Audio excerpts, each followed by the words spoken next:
katika sehemu mbalimbali humu nchini. Karibu tuandamane sote hadi tamati. Mie ni wako Andrina Kilemi. Moja kwa moja tunaanza na taarifa kuwa muungano wa kutetea maslahi ya walimu NAT eneo la magharibi ya nchi umesikitishwa pakubwa na watoto wa chekechea kusomea chini ya miti katika kaunti ya Busia baada ya miaka 9 ya ugatuzi. Hali hii ikionekana kuwa ngumu haswa msimu huu wa mvua inaposhuhudiwa katika maeneo tofauti. It is a pity that in our schools in Teso North, ECD children are still learning under trees. And this one I can confirm beginning from my own school. Kwamba hatuna madarasa ya ECDE, and yet the county government has been in place for the past 9 years. Sijui wamekuwa wakifanya nini. Next year we have elections, bado hatuna madarasa ya ECD. Ukienda Bungoma County, watoto wa ECD wanakunywa uji shuleni, wanakula githeri shuleni, yote inatoka kwa wangamati. Ukija Busia County, mpaka mtoto abebane na mahindi kutoka nyumbani. I'm requesting my fellow alumni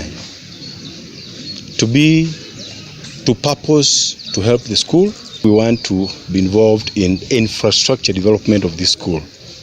Teremi High School, as you are all aware, is one of the largest schools in Western Province and is doing really well. Although we can do better than this if the alumni gets involved fully. Kutoka Busia, mtazamaji, tuelekee Migori ambapo muungano wa walimu NAT katika kaunti hiyo ya Migori sasa unashinikiza kuondolewa kwa mbunge maalum Wilson Sosiona kama katibu mkuu wa muungano huo. Baraza hilo ambalo lina matawi 4 katika mji wa Migori, Rongo, Kuria Mashariki na Magharibi wanasema kuwa Sosiona ametumia nafasi ya katibu mkuu kuwanyanyasa wanachama. Isitoshe, mweka hazina wa baraza hilo Paul Girwa amesema kwamba idadi ya wanachama imepungua zaidi katika muungano huo. Walimu wa taifa hili kwa jumla, baada ya kuangazia hayo, tumeamua kwa kauli moja kwamba kwa sababu yeye amekuwa pia mtu ambaye hatii sheria ya chama, ametumia chama hiki kama chombo chake binafsi. Chama hicho ndicho kinatetea walimu, ndicho kinazungumza masuala mbalimbali, hata yale ya mishahara na ile tume ya kuajiri walimu. Kwa maana hiyo tumeamua kwamba hatutarudi nyuma. Tumeshaamua kwamba Sosiona ni lazima aende nyumbani, liwe liwalo. Lazima aende, tuweke uongozi mwingine ambao ni uongozi mwafaka utakaozungumza na serikali ya taifa hili, kwa sababu chama cha walimu, ningependa kusema kwamba chama hiki kazi yake kuu sio kupigana na serikali, bali ni kukaa chini na serikali hiyo na kuzungumza kwa masuala yale yote ambayo yanayoonekana kwamba walimu wanahitaji kufanyiwa. The poor labor relations between the Teacher Service Commission and NAT to be restored. The crippling of our 110 branches by the government to be restored. And we believe that this new leadership of NAT, spearheaded by a new Secretary General, Collins Ndioyu, a new National Treasurer, James Muondiku, and also a new National Chairman, Patrick Karinga, will steer the union to greater heights.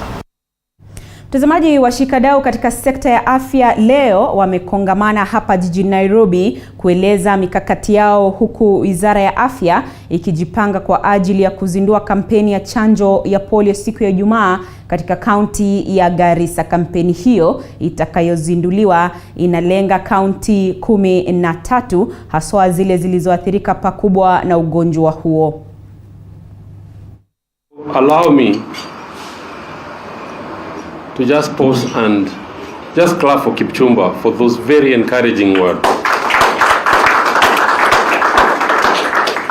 And if everyone else does not hear anything from this that we are doing or from the campaigns, just listen to his words.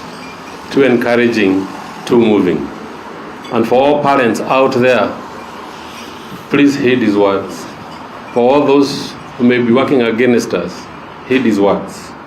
They're too encouraging, too moving. Allow me then to also applaud my former teacher, Professor Wele, who has just introduced me.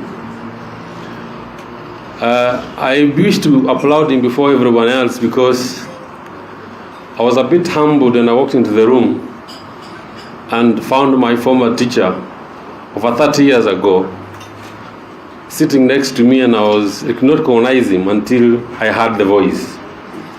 And I remembered the same words about polio, them 30 years ago. The same voice resonating today. So as we applaud those two gentlemen,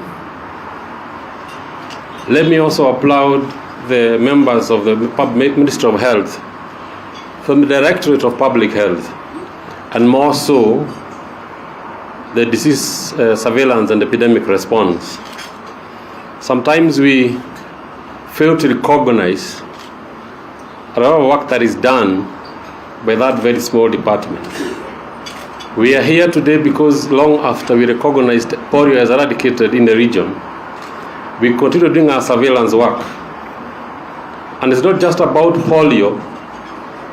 There is a lot of surveillance going on in the background. And maybe for our members of the further states, it's good to learn from this gentleman sitting in the floor here of the amount of work they do every day to do surveillance on some of these diseases. We are living in a very unprecedented moment of COVID-19, where everything else seems to have stopped. We are telling others that the businesses have stopped, economies have collapsed, we have lost jobs. The division or the Department of Disease Surveillance has not stopped. They have not lost their jobs. We are only recognizing that this is a very bad moment. That if we let the things go through our fingers, then we have another outbreak in our hands. So they are even more re-energized to do more surveillance. We are doing a lot of surveillance on measles also. You may have heard some reports of outbreaks in some sub-counties. Thanks to the enormous work that is done in the background by this small team. So at this juncture, I would want to recognize all of them, all those in disease surveillance. Kindly be upstanding. Let them appreciate you, because we are here today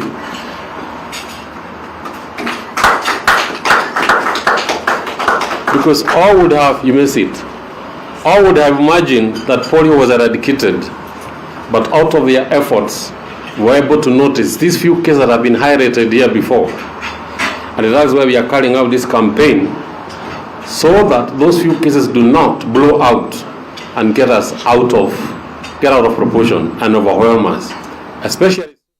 Mtazamaji, tukiachana na haya ni kwamba serikali ya kaunti ya Kakamega imeanzisha mpango wa kuwashawishi wanaume eneo hilo umuhimu wa kupanga uzazi. Katika kikao na wanahabari, muuguzi anayeongoza mpango huo Amelda Barasa ameeleza kuwa wanaume wamekuwa wakipinga mpango wa kupanga uzazi kutokana na uhaba wa taarifa muhimu inayohusu masuala ya kupanga uzazi. Aidha, ameongeza kuwa janga la corona nchini limekuwa kikwazo katika kuendeleza mpango huo. Baadhi walikuwa wamepewa na wahudumu wa afya katika hizo kliniki za kupanga uzazi, walikuwa wanafaa kurudi. Kama kulikuwa na wale walifaa kurudi mwezi wa 4, kulikuwa na wale walifaa kurudi kuangaliwa mwezi wa 5, kulikuwa na wale walifaa kurudi kuangaliwa mwezi wa 6 na kwenda mbele. Lakini sasa unapata hao wamama wengi waliogopa kurudi kwa hospitali wakihofia ya kwamba watapata ugonjwa wa corona. Hasa zaidi wengi waliweza kuogopa wakati walipata ya kwamba hata tumeanza kupoteza wahudumu wa afya pia. Tuelekee katika kaunti ya Kitui sasa, ambapo gavana wa Kitui Charity Ngilu amewataka wafanyabiashara wanaoshiriki biashara ya kuvuna mchanga kutoka kwa mito katika kaunti hiyo kujihusisha na biashara nyingine ili kuokoa vyanzo vya maji katika kaunti hiyo. Bunge la kaunti hiyo liliharamisha uvunaji wa mchanga mitoni pamoja na kuchoma makaa mwaka 2018. Akizungumza katika mto Kivoi, Ngilu amewataka maafisa wa usalama kuwatia mbaroni waendeshaji magari wanaochukua mchanga katika kaunti hiyo. So people, there has been an outcry. One side there is an outcry of the sand harvesters destroying this river because our riverbeds, our rivers are really our main source of water here in Kitui. But if you look at this river, it has been badly destroyed to the extent where only stones, you see stones anymore, you don't see a river. And what we have agreed with these young people here, I feel their need to do this work because they also do not have another job. And therefore I've agreed with them that since Kitui County has established an empowerment fund, I'm going to get them into something else. And for that reason, I've asked them to leave. And law enforcement are going to enforce that no more sand will be harvested from this river. Na baada ya katibu wa Wizara ya Michezo na Utamaduni Zack Kinuthia kupendekeza kuchaguliwa kwa majaji wa mahakama ya juu na ile ya upeo katika hafla ya kuwatuza wabunge jijini Nairobi, Wakenya wametoa maoni yao kuhusu swala hili, wakisema kuchaguliwa kwa majaji hao kutalemaza utendakazi na uhuru wa mahakama, kwani itakuwa rahisi kuwashawishi kuegemea upande mmoja, wakihofia kubanduliwa au kutemwa kila tunapokaribia wakati wa uchaguzi. Swala la kutokuwa na elimu ya kufahamu majukumu au hata utendakazi wa mahakama ni baadhi tu ya maswala walionayo Wakenya kuhusu pendekezo hilo. If we can go that route, we must ask today that even judges from the level of High Court must also be elected by the people, so that they are also accountable.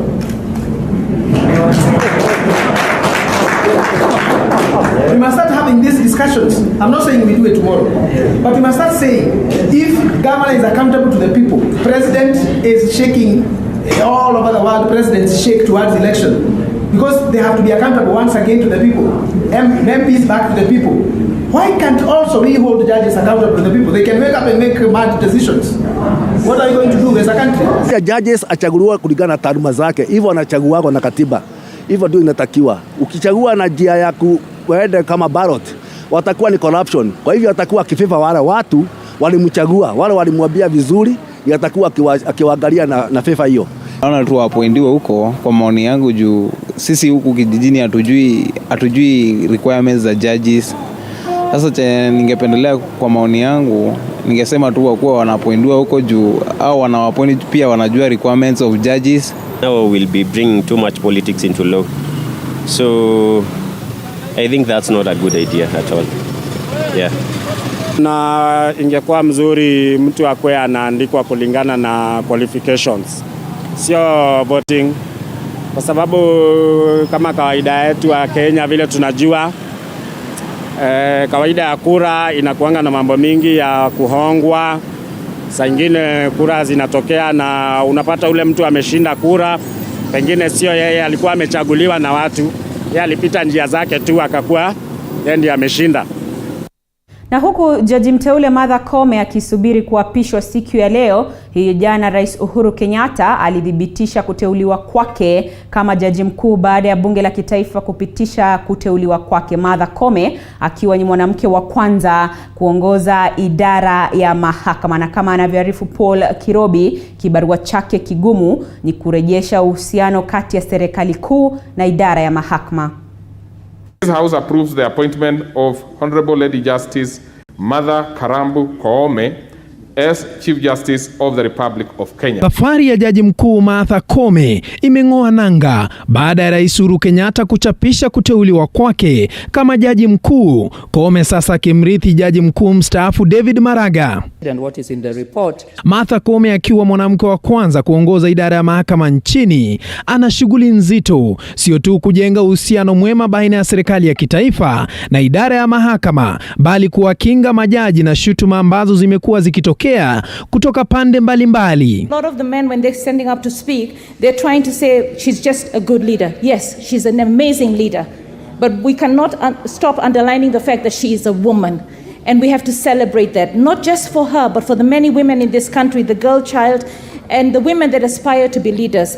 What I like about Matukio Mtambuko, because I've actually been to a few of the forums that she held when she was heading the task force for children, is the fact that she's very humble, extremely humble. She has integrity, she is grounded, she's compassionate.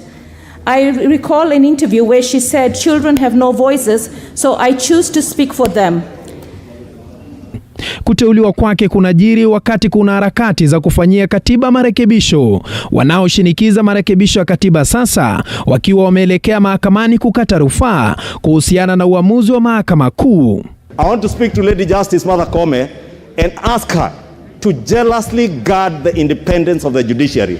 She must protect the judicial officers, Honorable Speaker, from the intimidation we have seen from the likes of Raphael Tuju of the Jubilee Party. Katika hatamu ya Jaji Maraga, idara ya mahakama ilikumbwa na vuta ni kuvute. Mvutano huu ulichacha zaidi baada ya idara ya mahakama kubatilisha uchaguzi wa mwaka 2017 uliodaiwa kukumbwa na madai ya udanganyifu pamoja na wizi wa kura. It is her duty to the people of Kenya. It's her duty to uphold in accordance with Article 159. Akifika mbele ya tume ya mahakama nchini JSC, Jaji Martha Koome aliahidi kufuatilia swala la kuteuliwa kwa majaji 41 ambao Rais Uhuru Kenyatta alidinda kuwateua. Jaji Martha Koome tayari alikuwa ameanza kupata pingamizi kutoka kwa chama cha mawakili nchini kuhusiana na uteuzi wake. Concerns against this nominee were raised by the Law Society of Kenya on what was termed as misapprehension or skating around the concern of her acting on the direction of the executive, a fact that was evident. Martha Koome aliibuka mshindi baada ya kuwapiku wenzake 9 ikiwamo Jaji Said Chitembwe, Profesa Patricia Mbote, Marete Njagi, Philip Murgor, Justice Nduma Nderi, Fred Ngatia, William Ouko, Daktari Wekesa Muni na Alice Yano. Paul Kirobi, TV47, Nairobi. Na mtazamaji, kwa taarifa hiyo ya Paul Kirobi, tuelekee kaunti ya Lamu ambapo Rais Uhuru Kenyatta anatarajiwa kuzindua rasmi kufunguliwa kwa bandari ya Lamu katika kaunti hiyo. Bandari hiyo iliyoanza ujenzi wa mwaka 2012 inaelekea kukamilika, huku ikisemekana kuwa bandari kubwa zaidi Afrika ya Kati na Mashariki. Kwa sasa tunaungana moja kwa moja na mwanahabari wetu Mariam Mwacharo ambaye anafuatilia taarifa hiyo kutoka kaunti ya Lamu. Mariam, habari za asubuhi. Tutarajie kipi wakati wa uzinduzi rasmi wa bandari hiyo ya Lamu?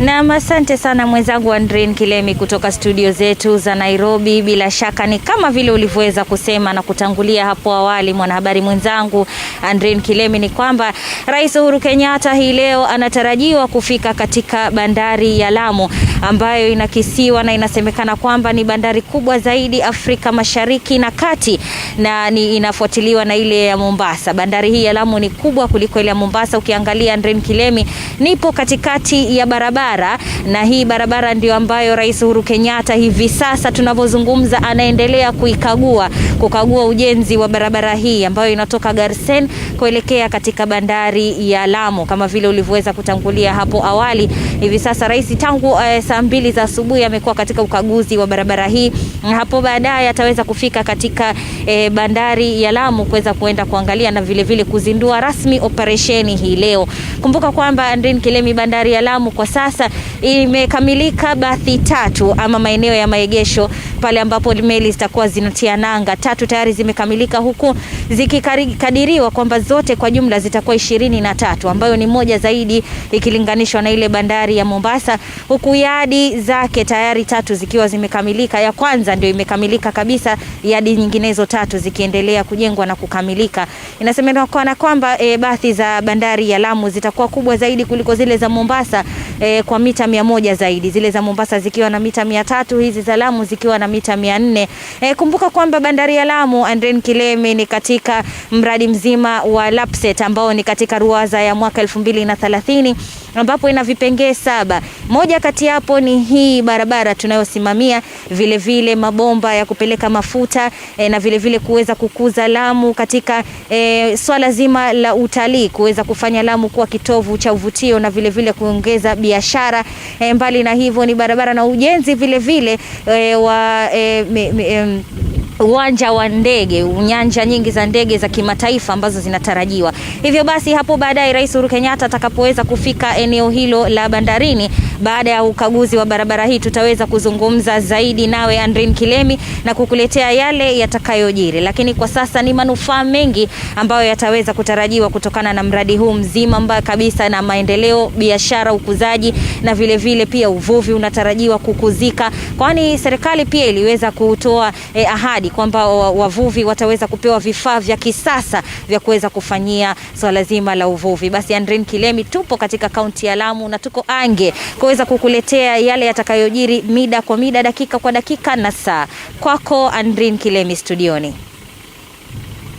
Asante sana mwenzangu Mariam Mwacharo kwa uketo wa taarifa hiyo. Bila shaka taarifa ambayo mtazamaji tunazidi kufuatilia alivodokeza mwenzangu ni kwamba Rais Kenyatta anakagua barabara kabla ya kuzindua rasmi bandari ya Lamu ambayo inakisiwa kuwa kubwa zaidi katika Afrika na Afrika ya Kati. Bila shaka mtazamaji, ni taarifa ambayo tunazidi kufuatilia na tutakuwa tunakupatia matukio kadri yatakavyokuwa yanatukia. Kwingineko ni kwamba baraza la magavana limekashifu vikali kubanduliwa kwa aliyekuwa gavana wa kaunti ya Wajir Mohamed Abdi Mohamud na bunge la kaunti pamoja na lile la seneti. Baraza hili limesema kuwa mchakato mzima ulihusishwa na siasa, huku likitishia kuchukua hatua baada ya kufanya kikao na magavana wote mwishoni mwa wiki. Mwangi Maina anaarifu zaidi. Kutimuliwa afisini kwa aliyekuwa gavana wa kaunti ya Wajir Mohamed Mohamud kumelikera baraza la magavana, huku baraza hilo likitishia kuchukua hatua kupitia mwenyekiti wake Martin Wambora ambaye ni gavana wa Embu na ambaye aliwahi kubanduliwa mara 3. Baraza hilo limetangaza kusikitishwa na mchakato mzima wa kumbandua Mohamed Mohamud. The Council of Governors would like to express its discontentment in the manner in which the Senate has carried out the impeachment of Wajir Governor, His Excellency Ambassador Mohamed Abdi Mohamud. The Council strongly fouls the whole process. On the face of it, the impeachment process appears to be political witch hunt.